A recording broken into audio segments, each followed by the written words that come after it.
ओम शांति।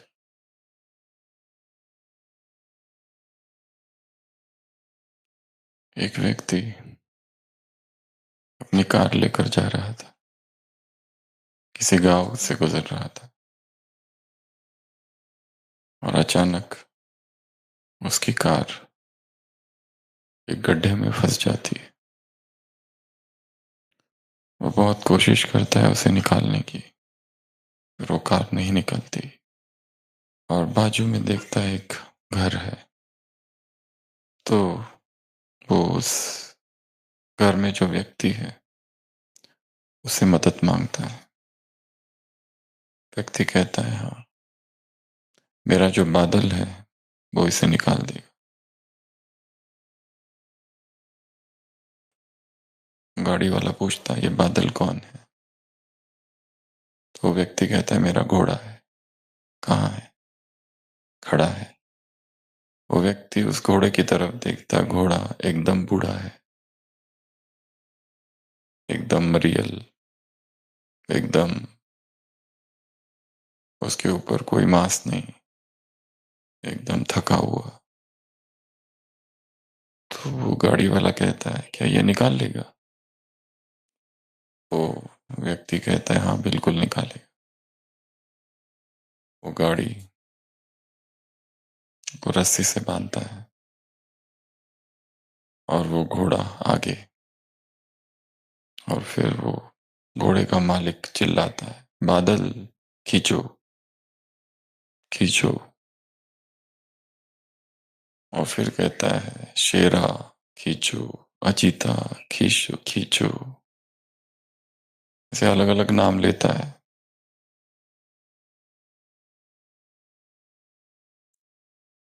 अंगद खींचो। और थोड़ी देर में वो गाड़ी बाहर। उस व्यक्ति को आश्चर्य होता है, इतना बूढ़ा घोड़ा उसने ये कैसे खींच लिया। और फिर वो ये भी पूछता है, ये दूसरे जो नाम थे वो क्या थे? वो कहता है, वो सब घोड़ों के नाम थे, और ये जो घोड़ा है ये अंधा है। उसे लगा कि वो अकेला नहीं है, उसके साथ शेरा है, चीता, ची, शेरा, अंगद, ये सारे लोग उसके साथ हैं, और मैं उनके साथ हूं, इसीलिए वो खींच पाया। अगर उसको ये कहा गया होता है कि तुम अकेले खींचो, तो वो ये खींच नहीं सकता था। तो एक और एक, गणित में दो होते हैं, परंतु वास्तव में कितने होते हैं? 11। इसलिए ये कहावत है, एक और एक 11। शत्रु को केवल सैन्य बल से नहीं जीता जाता, आत्मिक बल से, संगठन की शक्ति से जीता जाता है। इतिहास में यदि देखो तो कितने ही बार ऐसे युद्ध हुए जहां एक तरफ केवल 1,000 की सेना और दूसरी तरफ 40-50 हजार की सेना, फिर भी 1,000 वाली सेना जीत गई। क्यों? क्यों जीत गई? मनोबल, संगठन का बल, आत्मिक शक्ति, आत्मिक बल की वजह से। डर नहीं था उनके पास। राजपूत जब लड़ाई करते थे, राजपूतों पर कितने हमले हुए। शेर शाह सूरी, कितने कितने लोग आके गए राजस्थान की भूमि पर, जिस सिरोही भूमि में हम हैं, उस पर कितने आक्रमण हुए। और उन सभी राजपूतों का क्या नशा था? हम लोग सिर कटा सकते हैं, परंतु झुका नहीं सकते, घुटने नहीं टेकेंगे, कुछ भी हो जाए।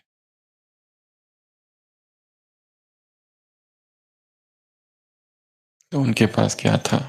बल था, मन का बल था, मन की शक्ति थी, पावर ऑफ द माइंड।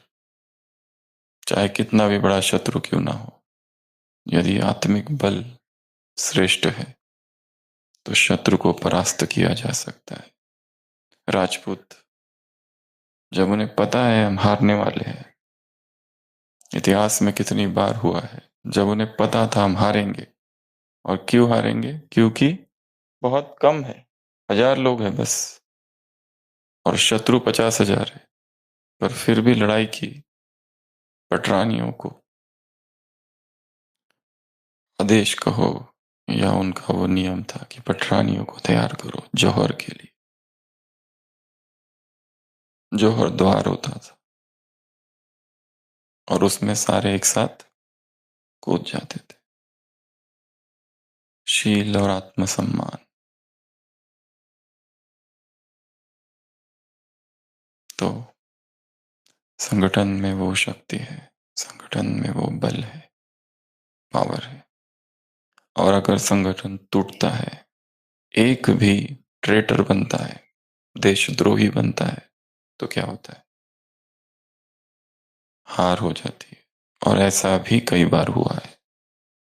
जितने विदेशी आक्रांता भारत में कूच कर गए, भारत की भूमि पर आए, वो सब किसकी मदद से आए? हर राज्य में एक न एक देशद्रोही था जिसको उन्होंने खरीदा। जितनी लड़ाइयाँ हुई है, चाहे राणा प्रताप की लड़ाई, चाहे टीपू सुल्तान की लड़ाई, चाहे अलेक्जेंडर भारत में आया तब की लड़ाई, चाहे प्लासी का युद्ध, पूरा इतिहास पलट कर देखो, हर लड़ाई में देखा गया एक न एक धोखेबाज था जो जाकर शत्रुओं से मिल गया, जो कि इन्फॉर्मर था। इन्फॉर्मर को क्या कहते हैं? खबरी। खबरी। वो इधर की सारी खबरें उधर पहुंचाता था। कब युद्ध करने वाले हैं, युद्ध की रणनीति, वो सब शत्रुओं को बताता था। तो जब जब संगठन में ऐसे देशद्रोही थे जो दुश्मनों से मिले थे, तब संगठन की हार हुई। संगठन गढ़े चलो, सुपंथ पर बढ़े चलो, भला हो जिसमें देश का वो काम सब किए चलो। युग के साथ मिलके सब कदम बढ़ाना सीख लो, एकता के स्वर में गीत गाना गुनगुनाना सीख लो। भूल कर भी मुख में जाति पंथ की ना बात हो, भाषा प्रांत के लिए कभी न रक्तपात हो। फूट का भरा घड़ा है, फोड़ कर बढ़े चलो, आ रही है आज चारों ओर से ये यही पुकार, हम करेंगे त्याग मातृभूमि के लिए अपार। एक तरफ तो वो लोग थे संगठन में जो सर्वस्व अर्पण करने के लिए तैयार थे, सब कुछ मातृभूमि के लिए, और उसी जगह पर ऐसे भी लोग थे जो धोखेबाज थे, जो ट्रेटर थे। कितना आश्चर्य है। उसी संगठन में एक कुछ वो लोग जो संपूर्ण निस्वार्थ, जिनके लिए देश राष्ट्र ही सब कुछ था, और उसी संगठन में उन्हीं के बीच पलने वाले और जिन पर सबसे ज्यादा विश्वास किया गया था, जो साया थे राजा के, ऐसे वो देशद्रोही निकले। आ रही है आज चारों ओर से यही पुकार, हम करेंगे त्याग मातृभूमि के लिए अपार। कष्ट जो मिलेंगे मुस्कुरा के सब सहेंगे हम, देश के लिए सदा जिएंगे और मरेंगे हम। देश का ही भाग्य अपना भाग्य है ये सोच लो, संगठन गढ़े चलो, सुपंथ पर बढ़े चलो, भला हो जिसमें देश का वो काम सब किए चलो। और संगठन अलग अलग प्रकार के हैं। छोटा सा एक घर भी संगठन है, एक डिपार्टमेंट संगठन है, आध्यात्मिक कोई संस्था है तो वो भी एक संगठन है, ऑफिस एक संगठन है, कोई जिम में जा रहा है वो जिम का एक संगठन है, रनर्स का एक संगठन है, मेडिटेटर्स का एक संगठन है, सेवा करने वालों का एक संगठन है, सोशल वर्कर्स का संगठन है, रोटरी क्लब, लायंस क्लब, ये संगठन है। असंख्य प्रकार के संगठन है, और इन सब की नींव एक एक व्यक्ति है, एक एक ईंट। आज की जो मुरली है 17/5/72 की, बाबा ने कहा ये संगठन क्या है? किला। किला अर्थात फोर्ट, गढ़।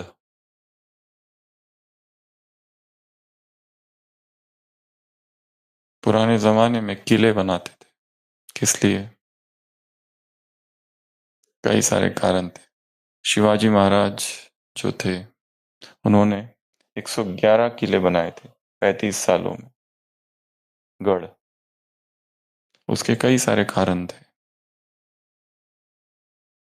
पहला कारण, स्वराज्य की स्थापना, स्टैब्लिशमेंट ऑफ एम्पायर। और वहां पे कई लोगों को फिर एम्प्लॉयमेंट, किलेदार, चौकीदार, मेटकरी, ऐसे अलग अलग लोग रहते थे, उनका एम्प्लॉयमेंट। तो जनरेशन ऑफ एम्प्लॉयमेंट, डिपार्टमेंट अलग अलग स्थापन करने का एक उद्देश्य क्या है? एम्प्लॉयमेंट जनरेट करना। क्योंकि राज्य के जो लोग हैं उनको एम्प्लॉय करना है, उनको पैसे चाहिए, उनको काम चाहिए, रोजगार चाहिए। एक तो ये, दूसरा सस्टेनेंस ऑफ एम्पायर, उस एम्पायर की पालना करना जो राज्य है। तीसरा, शत्रुओं से रक्षा। और शिवाजी महाराज जो थे वो दूरांदेशी थे।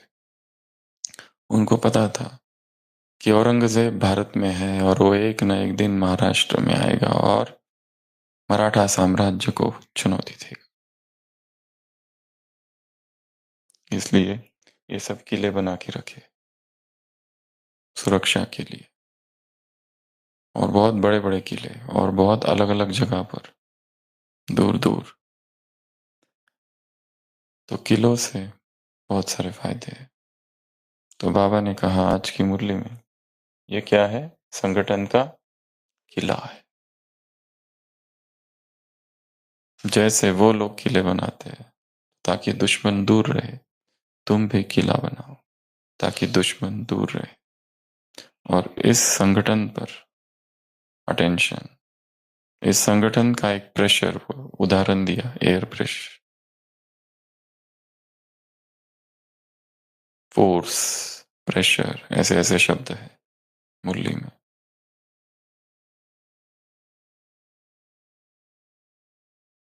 और इस संगठन को मजबूत करने के लिए 3 बातें बताई है।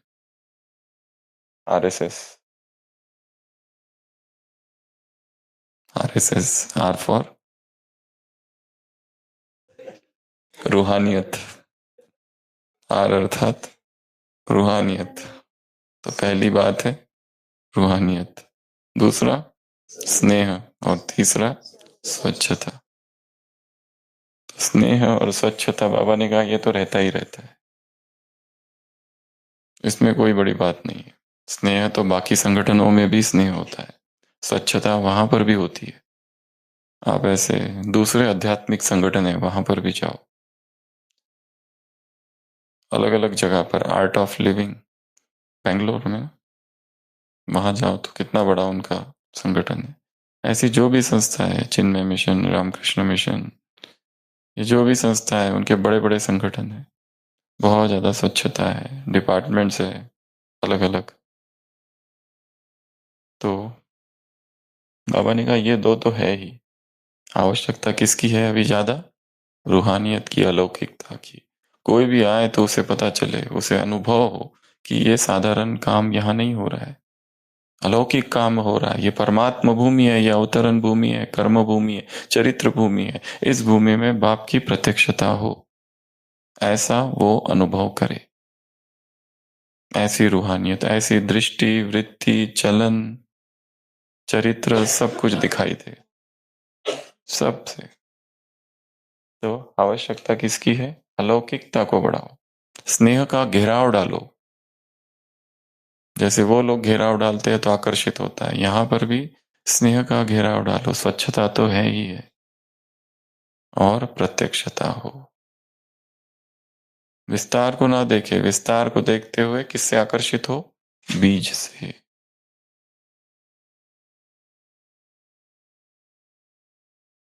तो ये संगठन शक्तिशाली हो, ये संगठन पावरफुल हो, अलौकिकता हो, इस रूहानियत हो। तो कई बार ये शब्द मुरली में आए हैं, इन तीन बातों को ध्यान दो, इन तीन बातों पर अटेंशन दो, इन तीन बातों में एक भी बात कम ना हो, इन तीन बातों में एक भी बात में कमजोरी ना हो, नहीं तो क्या हो जाएंगे, वीक हो जाएंगे। तो तीनों पर काम करना है, एक तो आपसी स्नेह, दूसरा स्वच्छता, और तीसरा रूहानियत।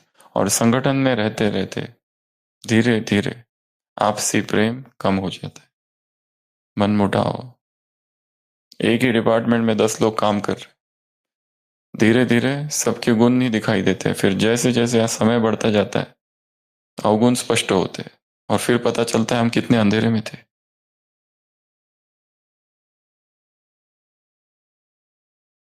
और फिर उनके प्रति नेगेटिव वाइब्स, नेगेटिव इंप्रेशन। इस मुरली में एक वाक्य आया है, कोई भी वाइब्रेशन टच न कर पाए, कोई भी वाइब्रेशन टच न कर पाए इस संगठन को। फिर धीरे धीरे नेगेटिव वाइब्रेशंस टच होने लगते, निगेटिविटी फैलने लगती है। एक व्यक्ति, निगेटिविटी फैलाने वाला एक व्यक्ति होता है, एक ही व्यक्ति, और वो सब जगह निगेटिविटी फैला देता है। आम बहुत सारे रखे हुए, उसमें एक आम सड़ा हुआ है, हम सोचते हैं एक ही तो सड़ा हुआ है, रहने दो वहीं, वो सबको, क्योंकि निगेटिविटी हमारा मन जल्दी स्वीकार करता है। अगर हमें किसी व्यक्ति के 9 गुण पता है और हम उसका गुणगान करते रहते हैं मन ही में मन, और उसके प्रति सम्मान है, और एक दिन कोई व्यक्ति आकर उसका एक अवगुण बता देता है, तो ये 9 खत्म, सब खत्म हो जाते हैं। वो एक ही घूमने लगता है और फिर मान भी लेता है। और इसके पहले भी सुनाया था, पॉजिटिविटी के लिए हम प्रूफ मांगते हैं, निगेटिविटी के लिए कोई प्रूफ नहीं मांगते। अगर हमें कोई किसी की अच्छाई सुनाए तो हम तुरंत स्वीकार नहीं करते, हमें एविडेंस चाहिए, प्रूफ चाहिए, कि मैं जब देखूंगा ना तब मानूंगा कि हाँ ये सही में ईमानदार है, सही में इसमें ये सब गुण है। पर कोई आकर कान में सुना दे कि सुना है ये चोरी भी करता है, तो वहां प्रूफ नहीं चाहिए, तुरंत मान लेते हैं। तो ये मनुष्य के मन का स्वभाव है, पॉजिटिविटी के लिए उसको प्रूफ चाहिए, निगेटिविटी के लिए प्रूफ नहीं चाहिए, अवगुणों के लिए उसको प्रूफ नहीं चाहिए। कोई गुण सुनाए किसी के तो हम प्रूफ मांगते हैं कि इसको वास्तव में ये है क्या, कितना आज्ञाकारी है, मैं देखता हूं, इसको हम चेक करेंगे। अगर कोई कहे ये बिल्कुल टाइम का बहुत पाबंद है, हम नहीं मानते। पर कोई कहे ये ना हमेशा लेट ही आता है, तुरंत मान लेते हैं हाँ ये ऐसा ही है।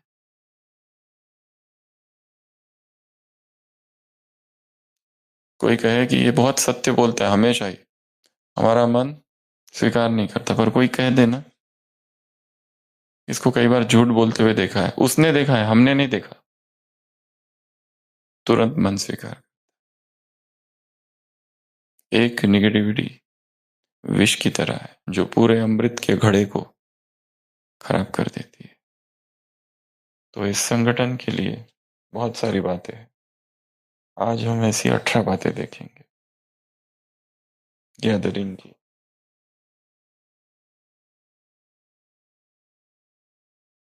गैदरिंग शब्द है, उसमें कितने अल्फाबेट है, 9। सबसे पहला जी, गेम ऑफ ब्लेम। संगठन किससे टूटता है, ब्लेम गेम से।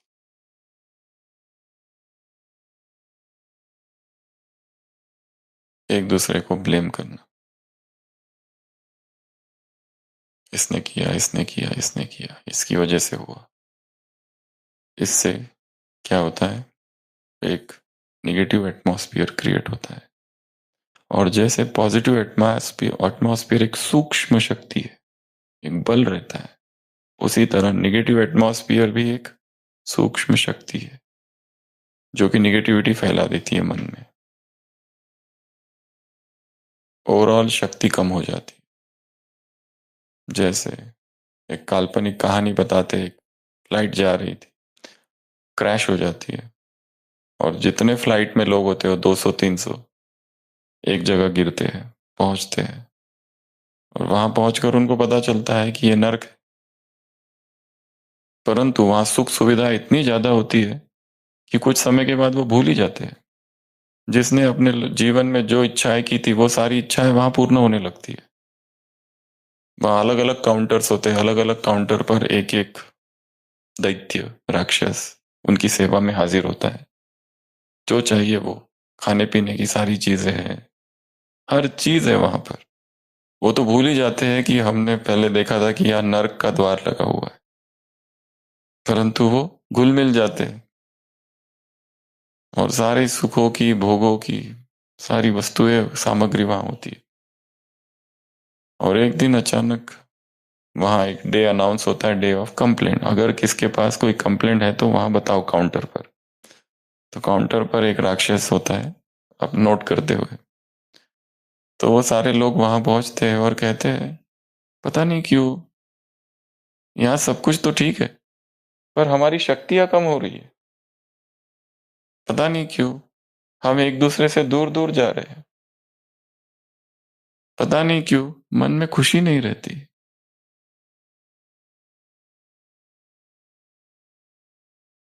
ऐसा क्यों हो रहा है? तो वो डेमन कहता है, well, have you forgotten this is hello? क्या तुम भूल गए ये नर्क है? ये नर्क था 2200 वर्ष।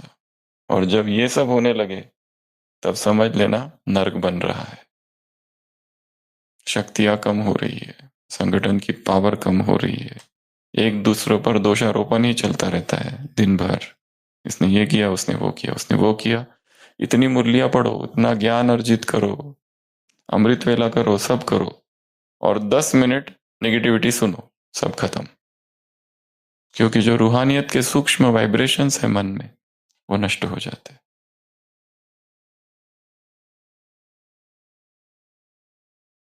इसलिए कितना सावधानी से चलना है, अपने आप को बचाते हुए चलना है, बहुत कदम कदम पर बचाते हुए। क्योंकि सारा साम्राज्य नेगेटिविटी का है। हमने किसी के विरुद्ध कुछ नहीं कहा, पर सुना, और हमारा मौन एक साइलेंट, क्या है, एक्सेप्टेंस, कि हाँ सही है। तो ये भी क्या है, भागी हो गए ना।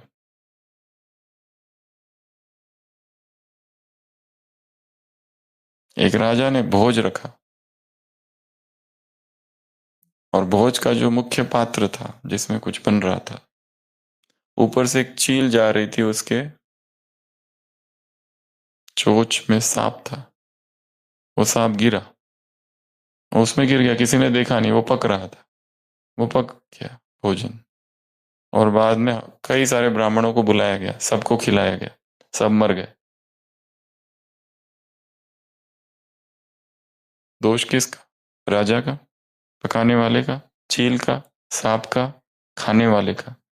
तो इन्वेस्टिगेशन एजेंसी, धर्मराज ने अपनी वो तैनात किया कि तहकीकात, लेट्स इन्वेस्टिगेट, क्राइम सीन पर जाकर इन्वेस्टिगेट करो कि दोष किसका है। वो राजा का, कि जिसने ये भोज का आयोजन किया, या वो पकाने वाले का, कि जो उस समय कहीं और चला गया और ध्यान नहीं रखा, या फिर उस चील का जो ऊपर जा रही थी, उसको समझना था ना कि नीचे भोजन चल रहा है, ऐसे कहीं प्रॉपर डालना चाहिए ना। या फिर उस सांप का, उसको प्रॉपर गिरना चाहिए था ना, बराबर वो उस बड़े पात्र में जाकर गिरा गिरा। या फिर उन ब्राह्मणों का, जिनको ये समझना चाहिए था हम कहाँ क्या खा रहे हैं, किसका दोष है। तो इन्वेस्टिगेशन एनर्जी के जो इन्वेस्टिगेटर ऑफिसर था, चीफ ऑफिसर, अपनी टीम के साथ पहुंचा, इन्वेस्टिगेट करने लगे, पूछने लगे। पहले तहकीकात होती है ना, अगर कुछ क्राइम हो जाए तो इससे पूछेंगे, उससे पूछेंगे। तो वहां एक बूढ़ी माता होती है, उसके उससे पूछते हैं, आपको क्या लगता है ये कैसे हुआ? वो कहती है यहाँ का जो राजा है ना, बहुत खतरनाक है। वो घर पे बुला बुला के ब्राह्मणों को मारता है। धर्मराज कहते हैं हाँ यही है, इसको पकड़ के ले जाओ, ये है दोषी, नेगेटिविटी फैलाने वाले, संगठन को कमजोर करते हैं। मन में नेगेटिविटी इतनी सूक्ष्म रीति से समा जाती है कि हमको ही नहीं पता चलता है ये नेगेटिविटी है। हम कहते कुछ नहीं है, पर अंदर नेगेटिविटी समाई है आत्माओं के विषय में। जबकि भगवान के इतने सारे महावाक्य, सुबह का अमृत वेला, साकार मुरली, दिन भर की सेवाएं, परंतु दिन भर में सुनहरी टोली, दादी जानकी का शब्द, व्यर्थ संकल्प, व्यर्थ चर्चा, नेगेटिव चर्चा, परचिंतन, गॉसिप्स, झगमोई झरमोई, ये डिस्ट्रक्टिव है, शक्तियों को कम कर देता है। मन में जो सूक्ष्म और बहुत कोमल फूल है भावनाओं के, प्रेम के, उनको जलाकर खाक कर देता है। इसलिए रियल ज्ञान तो संगठन में आने के बाद ही चालू होता है। रियल परीक्षा है कि हम अपने आप को कितना सेफ रखते हैं।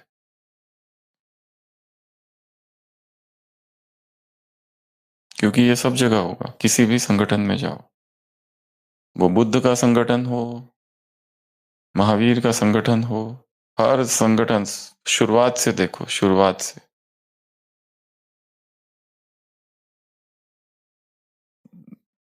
संसार के हिसाब से द्वापर से श्री राम जी थे, उसी राज्य में मंथरा भी तो थी। तो अब क्या मंथरा नहीं है? सब है। वो शास्त्रों में कहाँ का यादगार बना है? सब यही है। द्वापर से जो कुछ हो रहा है, ये संगठन में फूट डालने वाले, ये सब कौन है? यही, सब यही है, सब सब सब। क्योंकि नेगेटिविटी अंदर समा जाती है। और जैसे कहा, नेगेटिविटी के लिए और किसी के चरित्र पर हम जब कीचड़ उछालते हैं, तब भी प्रूफ नहीं मांगते, स्वीकार कर लेते कि ऐसा है। हमें किसी का कुछ पता नहीं है, हमें अधिकार ही नहीं है कुछ बोलने का। सबसे बेस्ट है साइलेंस, चुप, नो टिका नो टिप्पणी। राजनीति में इतने झगड़े क्यों होते हैं? बस ये एक ही वजह से, टिका टिप्पणी, कमेंट्स। तो सबसे पहला किससे मुक्त होना है? Blame game, game of blame. उस दिन मुरली में था ना, मैं दोषी हूं, क्या समझो, इसको स्वीकार कर लो बस। स्पष्टीकरण नहीं दो, स्पष्टीकरण सत्यता का नहीं देते हो, अपने पाप का स्पष्टीकरण देते हो।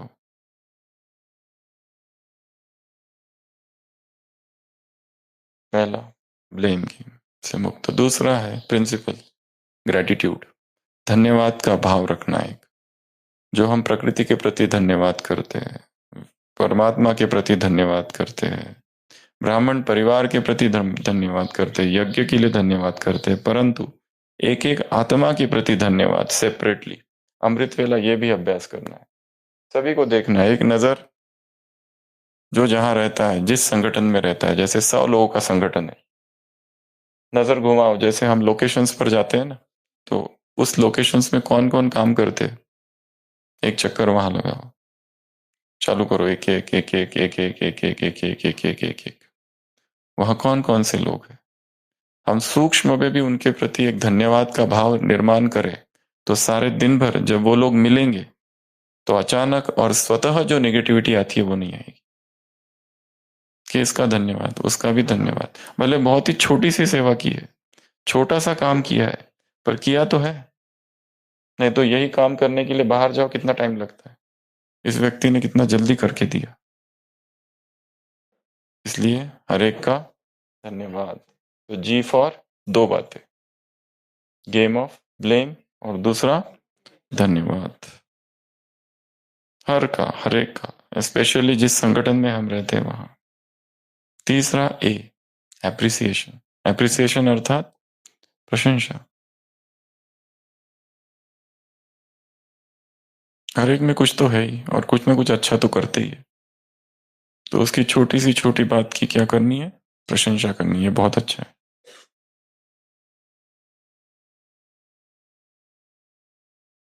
छोटी सी छोटी किसने सेवा कर दी है, पर वो नया है, उसके लिए तो वही बहुत बड़ी है। हमारे लिए माना कि वो बहुत ही छोटी है, कुछ नहीं है उसमें, कोई भी कर सकता है।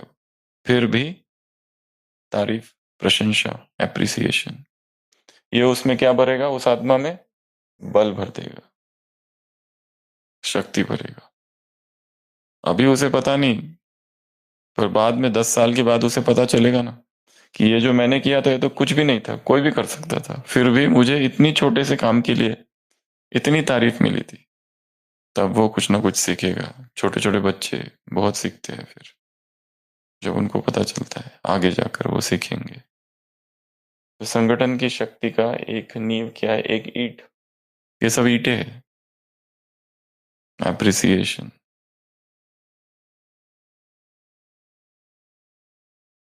और इसमें कई लोग बहुत ज्यादा कंजूस है, बहुत पीड़ा होती है, ऐसा लगता है मेरा अपना कुछ खींच ही ना जा रहा है, मेरी अपनी वैल्यू कम तो ना हो जाए, और इसकी मैं थोड़ी तारीफ कर दूं, कहीं ये सिर पे तो ना चढ़ जाए, कुछ भी हो सकता है इसलिए। बट जहां आवश्यक है, डिटैच्ड होकर एप्रिसिएशन, इसमें भी एक शब्द जोड़ दो, डिटैचमेंट। नहीं तो अप्रिशिएट करते करते क्या हो जाएगा। वही अच्छा है, वही चाहिए, वही बहन अच्छी है, वही भाई अच्छा है, उसी में सब कुछ है, मोह हो जाएगा। योगी अर्थात मोह रहित। वो स्तुति तो करता है, परंतु अगले ही क्षण डिटैच्ड, फंसना नहीं है। अगर फंसने का डर है तो स्तुति मत करो। अगला एक्सेप्टेंस, स्वीकार करना उसे। हमने दूसरों को स्वीकार किया है पर उसको स्वीकार नहीं किया है।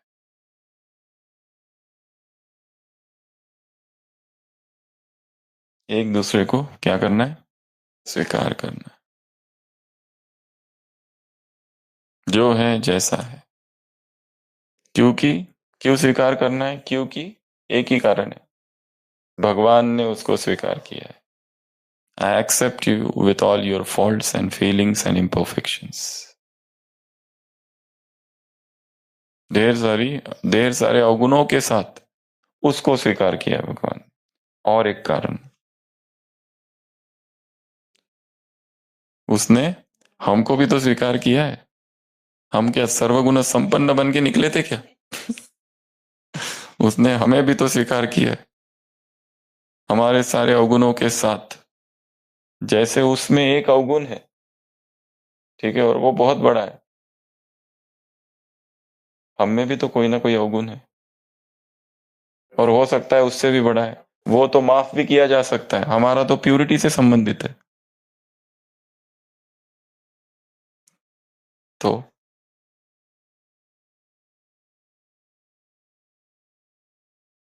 स्वीकार करना उसे।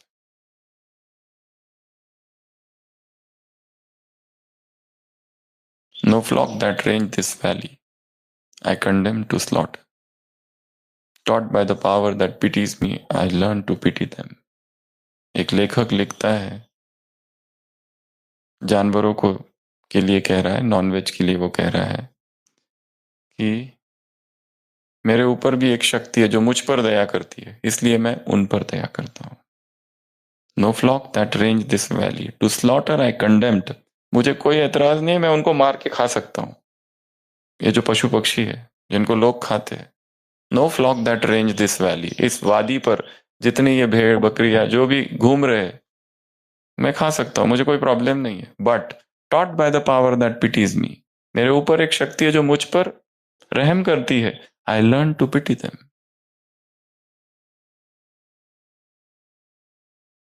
Animals are my friend and we don't eat our friends. Animals हमारे दोस्त है और आप अपने दोस्तों को खाते नहीं है, तो क्या करना है? स्वीकार करना है। ठीक है, उसमें बहुत सारे अवगुण हैं, पर भगवान ने स्वीकार किया और भगवान ने मुझे स्वीकार किया, ये दो कारण है। अगला, टी, ट्रस्ट, एक दूसरे पर विश्वास करना। संगठन में आगे बढ़ते बढ़ते क्या हो जाता है? विश्वास एक दूसरे पर कम हो जाता है।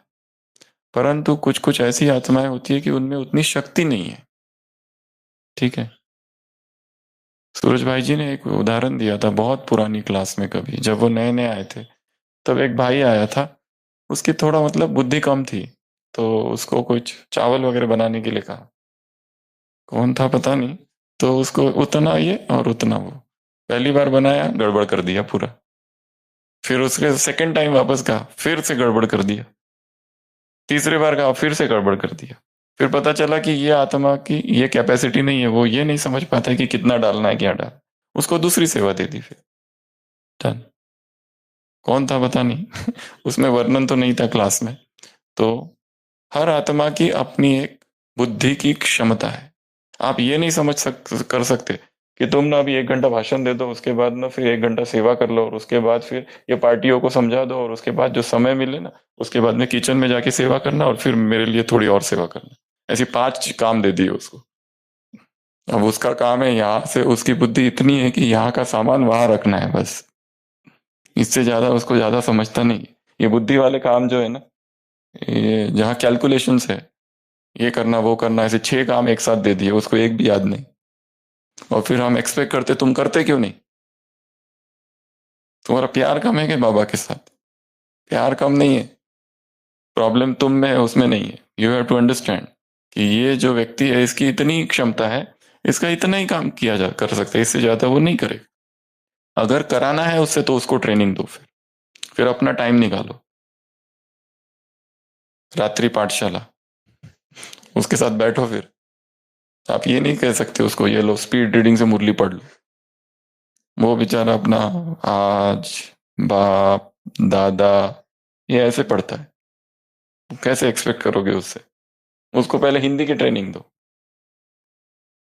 तो क्या करना है? ट्रस्ट, विश्वास करना है हर एक पर, परंतु क्षमता अनुसार।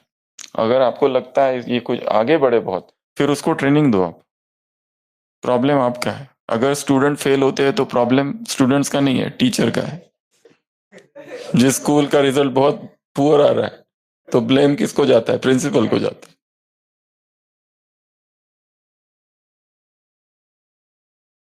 ट्रस्ट। अगला, honest, tolerance, T for tolerance, सहन करना पड़ेगा थोड़ा। सिक सिक, झुक झुक, मर मर। ओखली में सर दिया है तो मूसलों से क्या डर? मूसल तो लगेंगे ही, अच्छे अच्छे मूसल। माया बाहर से नहीं आएगी, अंदर से आएगी, भीतर से। ब्राह्मणों का हिसाब किताब ब्राह्मणों द्वारा ही चुकतू होगा। ये ब्राह्मण परिवार एग्जामिनेशन हॉल है, और एक एक ब्राह्मण आत्मा पेपर। जिस किसी ब्राह्मण आत्मा के संपर्क में आ रहे हो, अर्थात उस पे वहां लिखा है पेपर, ये देखना। अब इसमें पासिंग मार्क लेने हैं या फुल मार्क्स लेने हैं या फेल? बधाई हो मैसेज आना चाहिए कि अगली बार के लिए शुभकामनाएं। ये पेपर में नहीं, वो पेपर की बात चल रही है। जो आत्मा आ जाती है अचानक माया बनकर, अभी तक जिससे कोई लेना देना नहीं था, अचानक विरोधी बन गया, क्या करे? ये पेपर है, इसी को तो पास करना है, तो सहन करना पड़ेगा यहाँ पर। ये सहनशीलता की परीक्षा है। सिक सिक, झुक झुक, मर मर। और इसमें बहुत बहुत बहुत असीम सहनशीलता चाहिए, असीम। पर मुरली में था ना, जितना सहन करते जाओगे तुम्हारा जमा होते जाएगा। प्रश्न था ना एक इसी पर, लास्ट एग्जाम में। अगला, एच फॉर ऑनेस्टी, एक दूसरे के साथ क्या रहना है? ऑनेस्ट, धोखा नहीं देना है। सूक्ष्म धोखा भी देते हैं, सूक्ष्म झूठ भी बोलते हैं। हम आ रहे और आते ही नहीं, हम जा रहे और कहते हैं आएंगे, पर नहीं आते। हाँ, वो भी एक वही है। अगर हमने कमिटमेंट की है तो फिर वो करना है। अगर नहीं होता है तो पहले ही फिर कहो कि हो सकता है, या पहले ही बोल दो हाँ ठीक है देखेंगे, ये वाली बात। तो ऑनेस्टी। उसके बाद में अगला है हेल्प। क्या करनी है? एक दूसरे की मदद करनी है। इस संगठन में मदद करने से क्या होगा? शक्ति मिलेगी। और मदद कब करनी है? उस समय, नीड के समय। उसको रात को 12 बजे की मदद की आवश्यकता है, सुबह अमृत वेला तुम्हारा हो गया, क्लास सब हो गया, उसके बाद नहीं। तब, जब उसको आवश्यक है तब मदद करना। अपना ज्ञान, योग, सेवाएं छोड़कर किसी की मदद करना बहुत बड़ा त्याग है। अपना अमृत वेला छोड़कर किसी की मदद करना बहुत बड़ा त्याग है। बाबा मिलन छोड़कर किसी की मदद करना, ये बहुत बड़ा त्याग है। अपने रेस्ट का समय छोड़कर किसी की मदद करना, यह बहुत बड़ा त्याग है। तो मदद करना है। अगला एम्पति। एम्पति शब्द क्या अर्थ होता है इसका? एक है सिंपति, वो तो सबको पता है। सिंपति समानुभूति, एम्पति अर्थात समानुभूति। ये बहुत ऊंचा शब्द है। एम्पति एक होता है सिंपति। ये 4-5 शब्द है। एक है मर्सी, ठीक है। एक है कंपैशन, दया। बेचारा गरीब है, दे दो उसको कुछ, ये लो 5 रुपए लो जाओ, ये दया कर दी उसके ऊपर। पर अगर किसी से कंटिन्यूस दया लेते रहते ना, तो उसके प्रति रिस्पेक्ट नहीं, नफरत उत्पन्न हो जाती है धीरे धीरे, दया लेते लेते। मर्सी, कंपैशन करुणा, सिंपति, ये सब अलग अलग शब्द है। सिंपति सिंपथाइज करना किसी के साथ। सहानुभूति, एक है दया, एक है सहानुभूति, और एक है समानुभूति। उसको जो पीड़ा हो रही है वो पीड़ा महसूस करना, उसको कहते हैं एम्पथी। उसको दर्द हो रहा है, वो दर्द महसूस करना, और इसलिए उसकी मदद नहीं कर रहे, हम अपना दर्द मुझे कम करना है, क्योंकि वो दर्द मुझे हो रहा है। रामकृष्ण परमहंस नाव में बैठकर जा रहे और अचानक चिल्लाने लगते, आ मुझे बचाओ मुझे बचाओ मुझे। उनके भक्त तो उसमें नाव में कहते, क्या हो गया ठाकुर? अरे क्या हो गया? कुछ भी तो नहीं है। वो कहते, कोई मुझे मार रहा है। कौन मार रहा है? कोई भी नहीं मार रहा है, यहाँ तो कोई है ही नहीं। वो कहता, नहीं मुझे बचाओ मुझे बचाओ मुझे बचाओ। और जब तट पर जाते हैं तो एक भक्त होता है, उसको एक साहूकार पीट रहा होता है। वो वहां पे फील करते हैं उसको। हायर स्टेट ऑफ कॉन्शियसनेस में बाबा जो कहते हैं, भक्तों की आवाज सुनो। उनका दुख ऐसे अनुभव होगा, मेरा दुख है, उनकी पीड़ा मेरी पीड़ा है। उसको कहते हैं empathy, to put oneself in somebody's shoes. उसे कैसा फील हो रहा होगा। उसके बाद में अगला ई फॉर एग्जाम्पल। एक दूसरे के लिए क्या बनना है? एग्जाम्पल बनना है, कुछ एक्स्ट्रॉर्डिनरी करके, कुछ एग्जाम्पलरी करके। अगला आर, आर फॉर रिस्पेक्ट। एक दूसरे का क्या करना है? सम्मान करना है। ये इस पर कितनी मुरलियां होगी, स्वमान और सम्मान, ये 2 शब्द है। सम्मान करना। अगर सम्मान करने में प्रॉब्लम है तो चुप रहो, अपमान मत करो कम से कम। क्या? अपमान, एटलीस्ट डोंट इंसल्ट। उसके बाद में अगला शब्द है रेजिलियंस। इस पर बहुत विदेशियों की क्लासेस होती रहती है। इसका अर्थ बड़ा, रेजिलियंस, रेस, आरी और साइलेंस, ऐसा अर्थ है। रेजिलियंस कहते हैं उसको, अर्थात लचीलापन, फ्लेक्सिबल। अर्थात कितनी भी कठिन, गंभीर कठिन समस्या हो, उससे सफलतापूर्वक बाहर निकल जाना। लचीलापन, दोनों अर्थ है उसके। अपने आप को मोल्डेबल रखना है, किसी भी संगठन में एडजस्ट हो जाना, द पावर टू एडजस्ट। लोगों को, 2 लोग जब कमरे में रहते हैं, सबसे बड़ी प्रॉब्लम क्या है? एडजस्टमेंट की। इसका इसके साथ में जमता ही नहीं बिल्कुल। 36 का आंकड़ा है पूरा। एक को फैन चाहिए, एक को नहीं चाहिए, एक को खिड़की चालू, एक को बंद, कोई झुकना नहीं चाहता। बट ये बहुत बड़ी, और ये जो है कहीं किताब पढ़ने से कुछ भी नहीं होगा। इससे गुजर कर ज्ञान योग के आधार पर ही इसको ओवरकम किया जा सकता है, स्वमान के आधार पर। स्वमान में रहो और फरमान पर चलो, और स्व चला गया तो केवल मान रहेगा, और मान में बहुत गड़बड़ है। फिर पहले मानो कि तुम्हारी गलती है, तो आगे संगठन चलेगा। दो लोगों का संगठन, और जब झगड़ा हो या कुछ हो तो उसमें बेस्ट मेथड क्या है? चुप रहना। एक चुप रह जाए बस, नहीं तो केवल वाद और विवाद होगा और कुछ भी नहीं। हम एक नई पॉइंट निकालेंगे तो वो दूसरी पॉइंट निकालेगा, हम और चिंतन करके पॉइंट निकालेंगे तो वो और चिंतन करके दूसरी, हम बहुत 10 साल पुरानी उसकी कमजोरी निकालेंगे तो वो 20 साल पुराने हमारी कमजोरी निकालेगा। हम कहेंगे तुम ऐसा हो तो वो कहेंगे ये तुम ही ऐसे हो।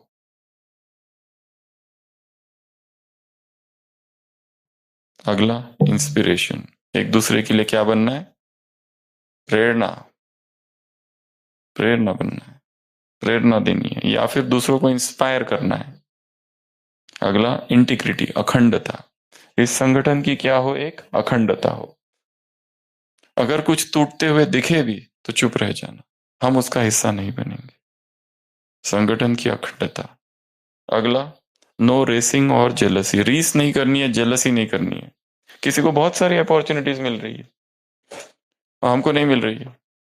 दो बहनें हैं, एक बहन को किचन में सेवा दी गई, एक बहन को भाषण देने की। उसको लग रहा है अरे ये क्या है, हम इसलिए आए थे क्या?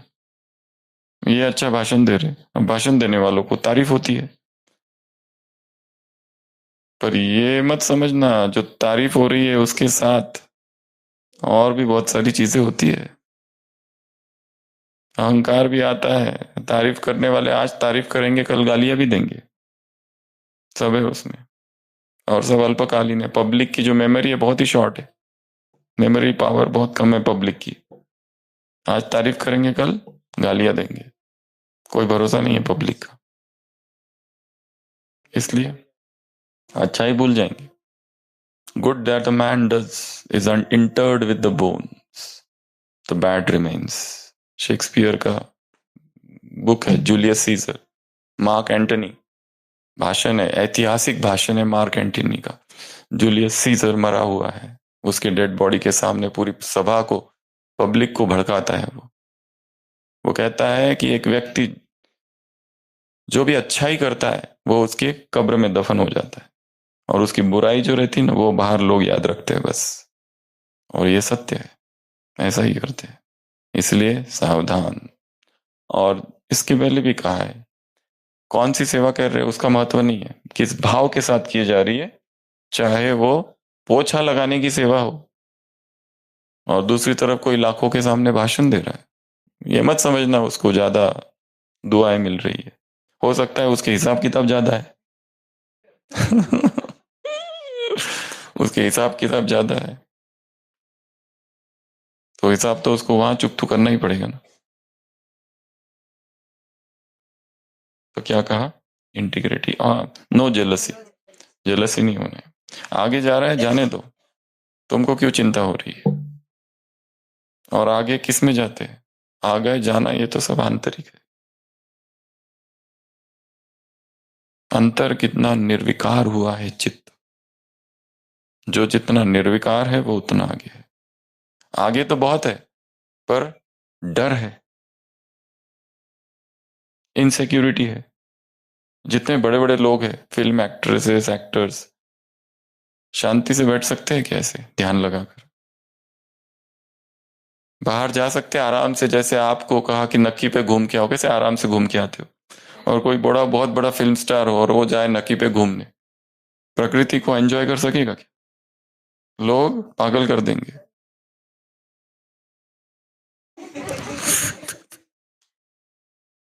एक संत है, संत है, उनका नाम मैं भूल रहा हूँ। वो बचपन से सोचता था मैं बहुत फेमस हो जाऊं, बहुत प्रसिद्ध हो जाऊं, बहुत प्रसिद्ध हो जाऊं। और जब वो बड़ा हो जाता है तो बहुत प्रसिद्ध हो जाता है, पर जहां जहां से गुजरता है लोग उसके कपड़े भी फाड़ देते हैं, हमको हाथ लगाना है, हमको हाथ लगाना है।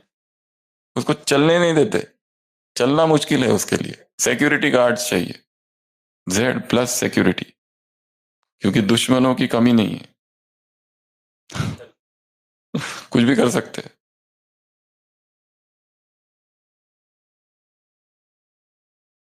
गुमनाम ही रह जाऊं वो अच्छा है। गुमशुदा, गुमनाम। उसके बाद में नर्चरिंग, एक दूसरे की पालना करनी है। छोटी बहनें कभी दादी गुलजार के पास पहुंची और बड़ी बहन की कंप्लेंट करने लगी। दादी ने क्या कहा था? मन से ये सोचो मैं इसकी माँ हूं और उसकी पालना करो। बहुत बड़ी बात है। शिव शक्ति हूं, हमें दूसरों की पालना करनी है। तुमने बाप से इतनी पालना ली, अब पालना करो। सोचो मैं जगन माता हूं, जगत माता हूं। वो कोई आपसे बड़ा भी हो, परंतु सोचो मुझे उसकी क्या करनी है? पालना करनी है। अगला, गुड मैनर्स। संगठन में क्या चाहिए? Good manners. कोई कितनी मदद करता है, एक थैंक यू तो बोल के जाओ कम से कम। किसी को ऐसा छोटा सा धक्का लगता है तो हम सॉरी बोलते हैं, और किसी की दुनिया उजाड़ देते हैं तब उसको कुछ नहीं करते।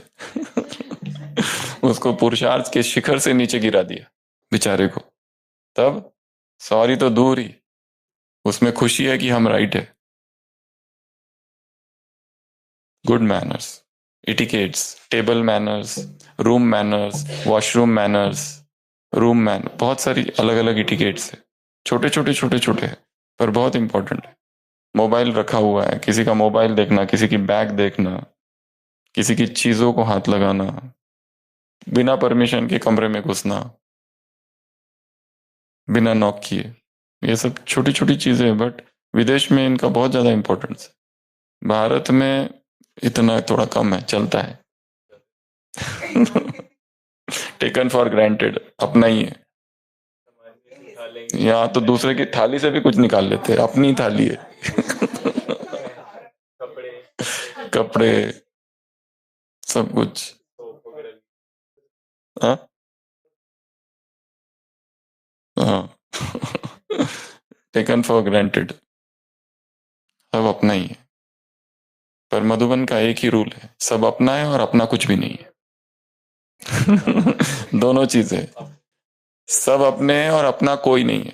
सब चीजें अपनी है और अपनी कोई चीज नहीं है। सब स्थान अपने हैं और कोई भी स्थान अपना नहीं है। आज जिस कमरे में हो वो कल किसी और को दे दिया जाएगा।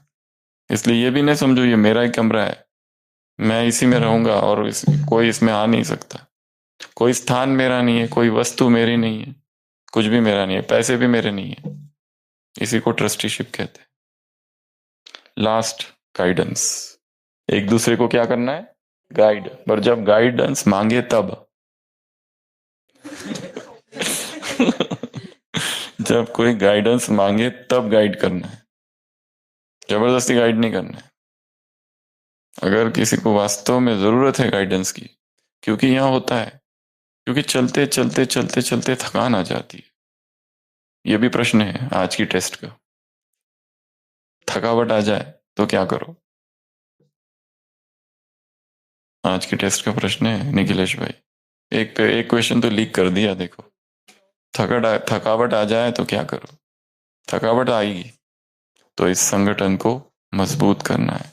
उसके लिए ये 18 बातें। पहली बताई गेम ऑफ ब्लेम, दूसरा बताया ग्रेटिट्यूड, एक दूसरे के प्रति अहोभाव, धन्यवाद का भाव। तीसरा, एक्सेप्ट करना है कि वो कैसा भी है, बहुत अवगुण है, माना भगवान ने किया है ना एक्सेप्ट, तो हमें भी एक्सेप्ट करो। एक सूफी संत आता है गांव में रहने के लिए, झोपड़ी बनाता है, और उसका बाजू वाला जो होता है ना पड़ोसी, इतना उसको तकलीफें देता है, इतनी तकलीफें देता है, अपने घर का सारा कचरा इसकी झोपड़ी में फेंकता है। कभी कुछ करता है, कभी गालियां देता है, कभी गंदा पानी फेंकता है, कभी कुछ करता है। 4 महीने में परेशान हो जाता है।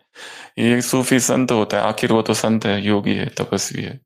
आखिर उसका धैर्य का बांध टूट जाता है और एक दिन कहता है, अल्लाह क्या करूं, इसका कुछ कर, इसको उठा यहां से, इसका कुछ बंदोबस्त कर, इसको मैं कैसे सहन करूं। ऊपर से भगवान की आवाज आती है, मैं इसे 40 साल से सहन कर रहा हूं। तुम 4 महीने सहन नहीं कर सकते? ये मेरे साथ यज्ञ से 30-40 साल से है, तुम आए हो अभी। और ये नहीं समझना मैं सबको पकड़ पकड़ के ठीक कर दूं, ये नहीं समझना। सूक्ष्म तो ये भी है कि भगवान की वाणी सबने सुनी है, यहाँ जितने बैठे हैं भगवान को देखा है। अगर भगवान ही डैश है तो फिर हम कहाँ हैं? क्योंकि बहुत कुछ आत्माओं के संस्कारों पर भी डिपेंड करता है, और बहुत कुछ वो क्या पद पाने वाले उस पर भी निर्भर करता है। इसलिए आश्चर्यचकित नहीं, और आवश्यकता ही नहीं है उसकी, क्योंकि अब अपना आगे बढ़ना है बस, खत्म। किसका कुछ करने का है ही नहीं, किसको गाइड करना, आगे बढ़ाना, किसी का कुछ नहीं, सबको अपना अपना करना है। अगला पॉइंट, अप्रिशिएट करना सबको, एक्सेप्ट करना। अगला, ट्रस्ट करना, टॉलरेट करना। अगला, ऑनेस्ट रहना, और मदद करनी है, सबकी मदद करनी है, कोई भी हो। फिर एम्पैथी, और फिर एग्जाम्पल बनना, और रिस्पेक्ट, रेजिलियंस, और इंस्पायरेशन, और इंटीग्रिटी, और नो जेलसी, और नेचरिंग, एक दूसरे की पालना करना, और गुड मैनर्स, और लास्ट गाइड करना है। तो ये ऐसी 18 बातें। लास्ट एक स्टोरी बता रहे, फिर एंड करते हैं इसको। एक हाथी होता है, बहुत मदमस्त हाथी और अहंकारी और घमंडी हाथी, जहां जाता है तहस नहस करता है, सारे जंगलों को परेशान कर देता है, डिक्टेटर, बहुत दुखी कर देता है सबको। एक झाड़ पर एक चिड़िया और एक चिड़ा, चिड़ा और चिड़िया, और उनका एक घोंसला, बेचारे आराम से अपना फैमिली मैरिड लाइफ जी रहे, और अंडा है अभी उसमें से बच्चा निकलने ही वाला है, तो दे आर वेटिंग। तो वो हाथी आता है चिंघाड़ते हुए, दहाड़ते हुए, और वो झाड़ को हिलाता है, सारे डालियों को ऊपर नीचे करता है, उठा पटक करके सब गिर जाते हैं, सारे अंडे खत्म। बेचारी माँ रोने लगती है, चिड़िया बहुत रोती है। तो फिर वहां एक लंबी चोंच वाला एक पक्षी होता है, उसको वुड पीकर कहते हैं इंग्लिश में। उसको लकड़, लकड़, कट, कट, हाँ वही ऐसे ही कुछ कहते हैं, कट क्या, कट फोड़वा, हाँ ये ऐसा कुछ उसका नाम है, कट फोड़वा। तो वो कट फोड़वा होता है, वो सुनता है, वो इसको सुनाते हैं कि ऐसे ऐसे हमारे साथ हुआ। कहता है बहुत बुरा हुआ, एक काम करता हूँ, मेरा एक मित्र है भौरा, उससे पूछता हूँ फॉर गाइडेंस। भौरे के पास जाता है, भौरा कहता है अच्छा बहुत बुरा हुआ, मेरा एक मित्र है मेंढक, मैं उससे पूछ के आता हूँ। मेंढक तालाब के पास बैठा हुआ है, मेंढक को ये सारी कहानी बताते हैं। मेंढक कहता है मुझे थोड़ा टाइम चाहिए, मैं विचार सागर मंथन करता हूँ। तालाब के अंदर कूदता है और अंदर जाके आता है आधे घंटे में चिंतन मनन करके एकांत से वो आता है, मेरे पास एक योजना है, और योजना कान में सुनाता है। योजना बहुत ही खतरनाक है, बहुत बढ़िया है। और फिर योजना को अंजाम देने के लिए सबसे पहला कदम उठाता है भौरा। तो भौरा जाता है हाथी के पास, उसके कान में गुंजन करते रहता है, और हाथी एकदम मतमस्त हो जाता है।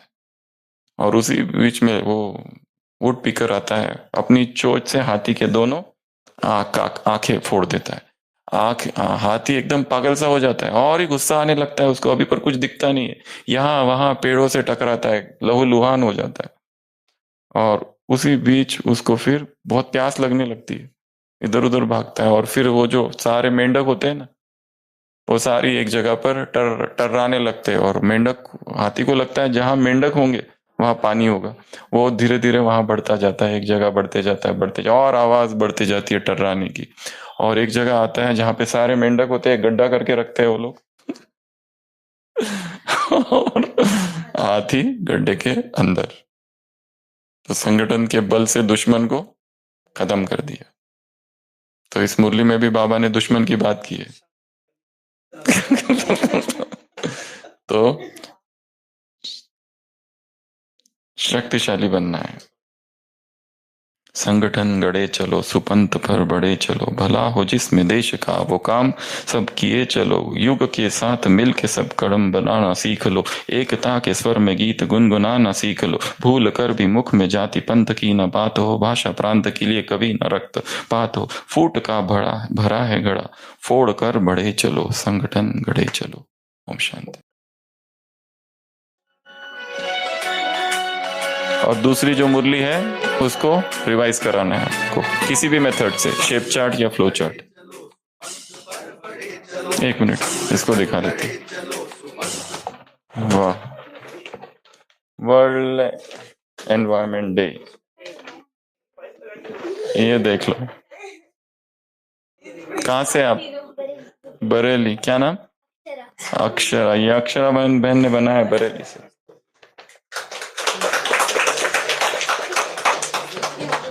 आपने किस? ये है चंद्रकला बहन का बनाया हुआ। World environment day pledge.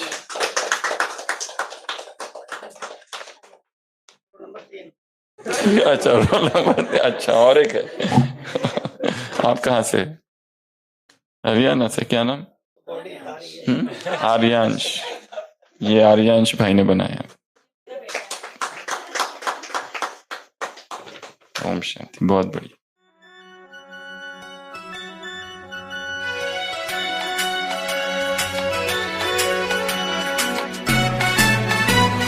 संगठन गढ़े चलो, सुपंथ पर बढ़े चलो, संगठन गढ़े चलो, सुपंथ पर बढ़े चलो, संगठन गढ़े चलो, सुपंथ पर बढ़े चलो, संगठन गढ़े चलो, सुपंथ पर बढ़े चलो, संगठन गढ़े चलो, सुपंथ पर बढ़े चलो, संगठन गढ़े चलो, सुपंथ पर बढ़े चलो। भला हो जिसमें देश का वो काम सब किए चलो, संगठन गढ़े चलो, सुपंथ पर बढ़े चलो, संगठन गढ़े चलो, सुपंथ पर बढ़े चलो।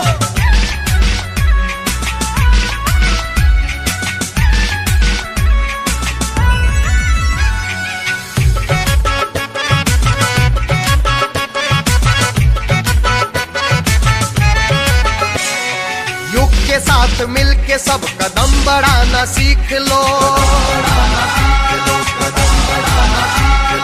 एकता के स्वर में गीत गुनगुनाना सीख लो, एकता के स्वर में गीत गुनगुनाना सीख लो। भूल कर भी मुख में जाति पंथ की ना बात हो, पंथ की ना बात, जाति पंथ की ना बात हो, भाषा प्रांत के लिए कभी न रक्तपात हो।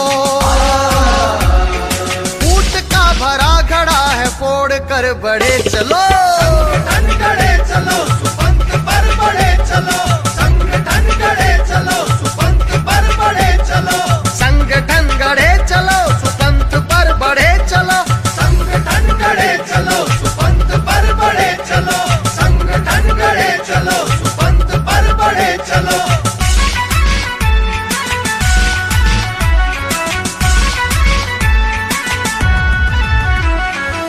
रही है आज चारों ओर से यही पुकार, चारों ओर से पुकार, चारों ओर से पुकार। हम करेंगे त्याग मातृभूमि के लिए अपार,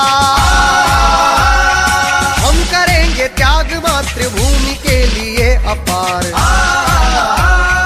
कष्ट जो मिलेंगे मुस्कुरा के सब सहेंगे हम, सब सहेंगे, मुस्कुरा के सब सहेंगे हम। देश के लिए सदा जिएंगे और मरेंगे हम, जिएंगे और मरेंगे हम। देश का ही भाग्य अपना भाग्य है, ये सोच लो। संगठन गढ़े चलो, सुपंथ पर बढ़े चलो, संगठन गढ़े चलो, सुपंथ पर बढ़े चलो, संगठन गढ़े चलो, सुपंथ पर बढ़े चलो, संगठन गढ़े चलो, सुपंथ पर बढ़े चलो, संगठन गढ़े चलो, सुपंथ पर बढ़े चलो, बढ़े चलो, बढ़े चलो।